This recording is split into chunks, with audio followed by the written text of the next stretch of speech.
Hello, welcome to 麦伟闲谈. This is 小麦. Today is the part 2 of Let's Talk About Career with Lauren Heron. In this part, we're going to hear Lauren's insights as a female leader running a very successful business, and also her insights about advancement on women's leadership. Another question I have for Lauren is Lauren's business is very global and supported a lot of global expats. So you probably have worked with Asian American customer before. So especially because our channel, we have a lot of Chinese Americans or Chinese individuals who subscribe to our channel. Do you have any observation about some distinguished traits like Chinese American or Asian American has in their job searching journey, or anything particular you think would be very helpful for this population? Sure. And I want to preface this statement by knowing that, of course, every individual is unique, but there are some cultural traits that are a little bit more consistent. And one of the things that we find in Chinese or Chinese Americans might be that there is a more deferential approach to networking or relationships, a focus on hierarchy. Okay. And so those are things that are important to keep in mind during the networking process. So sometimes there might be a perception that this person is up here and I can't talk to them.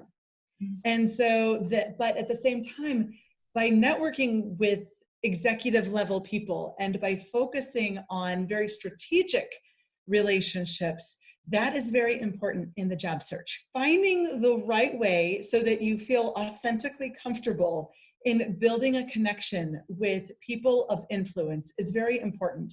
And being comfortable with making an outreach, and maybe it's on LinkedIn. One way to do this could be that you send a connection request to an influential executive, especially perhaps at a company that you're very interested in working at. And then if that person accepts your request, or maybe even before they accept your request, you can start to follow some of his or her posts. You can like them. You can even comment on that. And what I find is that everybody, even powerful people, like to be liked. Yes. And we're all human. Yeah. So what happens is that by making those connections and making someone notice when you've commented on one of their posts, then it says to them, oh, well, that person is interesting. Who are they? I don't know them. They're now going to go on your LinkedIn and see who you are. And that's the beginning of how you can build a relationship online where maybe you don't have one at first, but it takes a little bit of time, it takes some effort, but that's why it's so important to be very intentional with your networking. And this is what I was referring to by not focusing all of your time on the job boards, but pick maybe a dozen companies that you're very interested in focusing on, and then how do you start strategically networking with some of those leaders or hiring managers that you're interested in connecting with. And don't necessarily wait to be given permission, but just keep on pushing a little bit at a time. Of course, not in an inappropriate way, but just what I would say, be authentic. Yeah, very good point. I think this really hit a fundamental culture difference there. Especially I think in Asian, probably East Asian culture.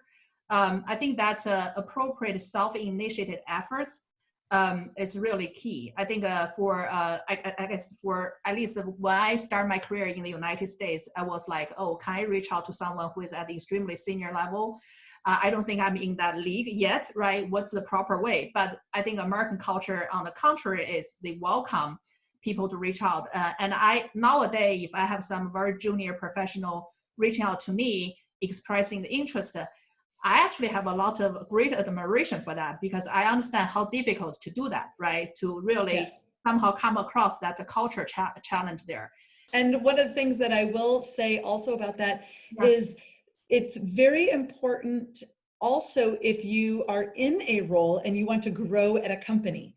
So the same thing applies in terms of building corporate visibility in an organization so that the people who are making hiring and promotion decisions know who you are and know the value you can bring to an organization. And so your personal brand and the relationships that you build with senior level people are very important, whether you're looking for a job or you want to grow your leadership capabilities and your career in a single organization as well. Yep, very good point. So another question I have for Lauren is, a woman or female leader is often challenged, at least as perceived in the marketplace, often challenged with emotional challenge. I don't necessarily agree with this statement, but I do think that's probably a common perception in the market. I do think regardless of gender, anything, everybody has this emotional challenge in their professional, basic professional work. But especially I think for female, what do you think your book here about Master the Emotions will help with the female leadership development? That's an interesting question because the emotions of confidence and self-compassion, I think, are the emotions that are most relevant to the challenges that women experience in the workplace. What I mean by this is I think that women put a lot of pressure on ourselves to perform at a high level all the time in everything we do. I think the reality is that it's impossible to be perfect at everything all the time. And we need to give ourselves grace and allow ourselves to not be perfect. And that is something that is particularly relevant with the concept of self-compassion. So this means that be watchful and be aware of the person who's talking in your head to yourself. What is she saying to you? Is she being kind or is she being critical? And I think a lot of times the voice in our head is critical of ourselves. Oh, I should have done more. I should have done this. I should have spoken up. I should have been there for the soccer game. You name it. There's always going to be something we should have done. And the more that we can practice being kinder to ourselves, think about it like if you wouldn't say it to a friend, why would you say it to yourself? Yeah. And one of the things that I think about in my leadership journey is that there have to be trade-offs sometimes.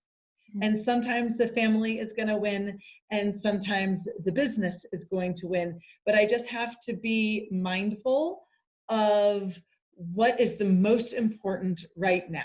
Kids are resilient, so they're not going to remember every single thing that you were or weren't there at.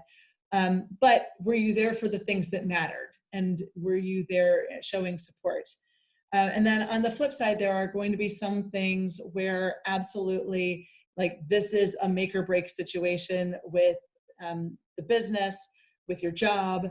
And so that is going to take priority at the moment. But to whatever, but I would say that most of the time, I think there is more and more acknowledgement of the need for balance and the need to prioritize family. And I think one of the things that COVID has done for us as a business community is recognize where everybody has kind of said, gosh, I like being home. I like being present for my family. And how can I make sure to fit more of that in? And so how do you just make sure that you're having the conversations with your boss, with your employees, so that there's open dialogue around that? Yeah, absolutely. So Lauren, I think you already shared some of this. I will just further ask this. As a leader, you are the top leader for the Impact Group, right? It's a very successful business. You have a lot of people to manage and to work with. So what do you think certain things help you balance your personal life and also managing a pretty significant business? I think first and foremost, it is, for me, it's finding the right partner. So I am married to a man who is also an entrepreneur. And so we both have high demands, but we also have some flexibility. And so sometimes I'm going to support some of the things that he needs when it's important for his business, and vice versa. So I think making sure that you're keeping the dialogue open about priorities between partners is very important. There's a book that I read last year called Couples That Work, which is about research on successful dual career couples. And the most important thing in successful dual career couples is that they have boundaries and they have open communication about whose career is taking priority, or hey, we both are prioritizing our career right now, and the boundary is neither of us are open to relocation at the moment, for example. So anyway, those are, to me, I could not be managing the complex business work that I do without having someone who's backing me up personally as well. Excellent. Thank you. Another question I have, Lauren, is I guess your business is in basically generally speaking, HR supporting service coaching industry. So you probably have observed a lot of career development, or have kept a close connection with your clientele as well. So what's your observation regarding the female leaders moving or continue moving or progressing in their career? Is that true? You will witness or observe more and more female leaders will drop off their career, especially when they are probably getting to the mid to senior level. What's your observation there, or any, I guess, suggestion for the female leaders in the industry? Yes, well, at Impact Group, one of the areas that we focus on for our leadership development work is supporting women in leadership. So that's a personal passion of mine. We have what we call the 3 career accelerators in our women in leadership initiatives. And that is business acumen, personal effectiveness, and corporate visibility. So by business acumen, this means, do you understand the business of the business? Can you speak to the strategy? Do you know how the company makes money? Do you understand the operations of the business? One example that I like to think of is, if you were to have lunch with the CEO or the CFO of your business, would you be able to have an intelligent conversation and come away looking like you know what you're talking about and you have a potential future with this organization? So that's business acumen. Personal effectiveness. This is frankly just doing your job, but you need to do more than just doing your day job. I like to think of it as maybe under promise and over perform, so that people know that they can count on you to get things done and be execution focused. And then there's the corporate visibility, and this part is very critical. It comes back to the networking that we were talking about earlier. And so think about, do the people who are making hiring decisions or promotion decisions or raises and bonuses, do they know who you are? And so when they get in a room to have the conversation about high potentials, or the person who's getting this next leadership opportunity, do they know your name? And if not, then you need to be thinking about ways that you can start to build a visibility in the organization so that you can start to get on those lists. The other piece aligned with that is something called a sponsor.